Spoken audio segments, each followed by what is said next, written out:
Go straight out the back door of Oak Lodge. You're going into the Cambridge district and following a couple of curves in the sidewalk past units 278, 279, 280. You get to the intersection of Bedford and Cambridge, go right, stay in the Cambridge area. When you get to the intersection of Cambridge and Forest, go left, stay in the Cambridge area. Still staying in the Cambridge area, go down this straight place past units 317, 318, and so forth. There'll be this American flag along the way. When you reach this turn to Oakwood, take a right. Oakwood leads out to parking area I. At parking area I, you take a left and you're on the road that leads around to the main gate. It's Norman Drive. You go only a short distance and you get to the beginning of the trail to the North Woods. You go down this little path which turns to the right and then comes out at this little bridge which crosses the stream. It's the first of 3 bridges that cross the stream and lead into this wooded area. This picture shows the trail going off to the left. There are a couple of nice wooden benches along the edge. I recommend, however, going straight, and you'll see this scene, another wooden bench off to the right. After a short distance, you reach a fork in the trail. The trail with bark continues more or less straight, but I recommend taking the right fork, which is a grassy trail, actually a kind of a road that leads down a hill. There are lots of birds here in the early morning or even the afternoon. Can you hear them? The trail soon comes to a wooden bridge, the second of the bridges that goes over that little stream that we crossed at the beginning. The trail broadens out into a flat area that's very pretty. Here's what it looks like looking backwards after you walk down that straight area. As you continue down the trail, you encounter what looks like an awful lot of small dogs that have pooped in the area, but it turns out that those are not dogs.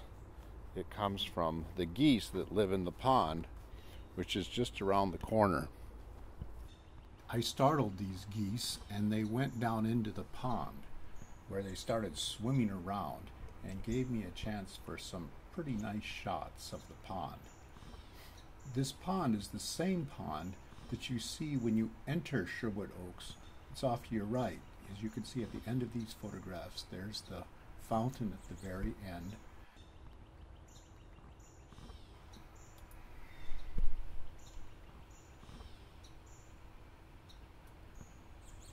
It's one of 2 ponds, as you see in this next shot.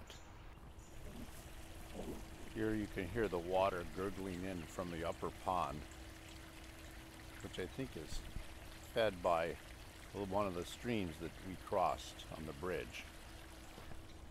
The upper pond has some birdhouses. It's a lot more stagnant looking pond than the lower one. The geese seem to enjoy a very peaceful life here.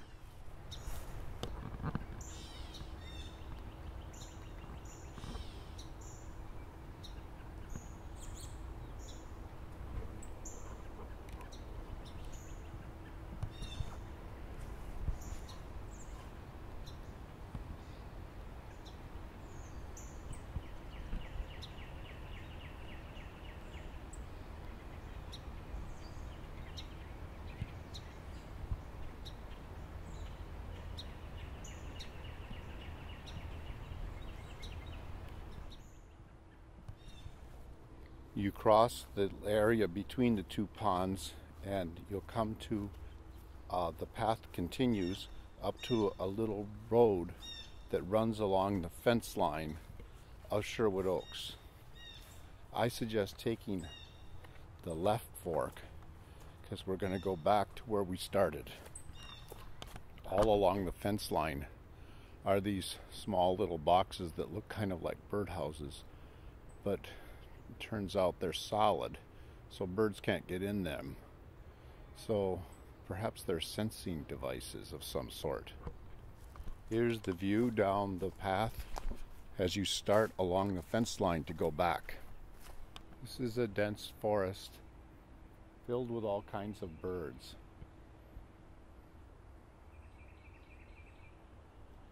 After a bit, you come to another area where you cross the stream.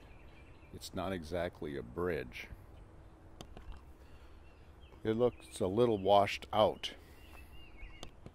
Since you're a guest at Sherwood Oaks, you're not actually trespassing, but you got to remember not to do any hunting or fishing. The path is kind of rolling. You go up some hills and then down again and then up again. There's the view looking backwards over that little culvert that I just passed. And then the road goes down into this shady area. There's some cobwebs strung across the road, such as this guy that I was able to avoid. But you can kind of tell if you're the first person down this path, because there are so many cobwebs in the morning and even the afternoon. This is a wet, swampy area, which is really good for birds and insects. Here's the view looking backwards as you go up one of the last hills, and at the top you take a left. The road turns left and heads down the hill into this leafy area. At the bottom of the hill you come to the last of the bridges that crosses over the stream that we crossed at the very beginning. There are deer tracks in the mud here, but I didn't see any deer. On the other side of the bridge is one of those mysterious little boxes, and the path looks very overgrown. But if you just walk up what possibly could have been a path on the edge of the fence line, you'll come to where we started. It's up a steep little hill, but you don't go far. When you reach this tree near the top, angle left around it. When you do that, you will glimpse through the trees the park bench that's at the very end of the path that we started on. If you go right here, the path angles to the left and ends up in someone's backyard. So I recommend taking a left at the bench and you'll be on your way back. Here's the next to the last bench toward the end of the trail. And just before you reach it, if you go left, the path detours around into kind of an interesting area. You come to this grouping of 3 benches placed in a little circle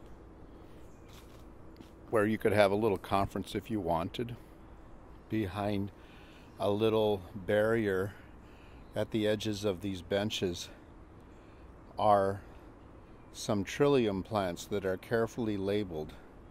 Trillium season is past, so I didn't get any shots of the actual flowers, but you can see all the different types of trilliums here. Here's a red trillium, for instance. There are all kinds of forest sounds, but off in the distance you can hear a train passing. After a short distance, you come back to where the grassy path starts, and you're back in the area where you began.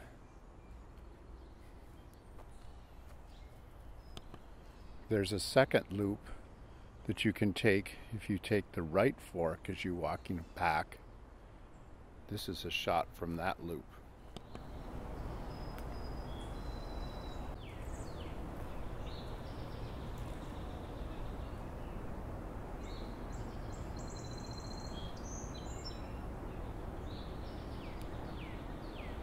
A lot of birds in this area. Only male birds sing. They're staking out their territory. And here's a view of the bridge as we return. The little gray bridge that you see down the path. And we are soon back where we began. Can you see the bee flying around these flowers?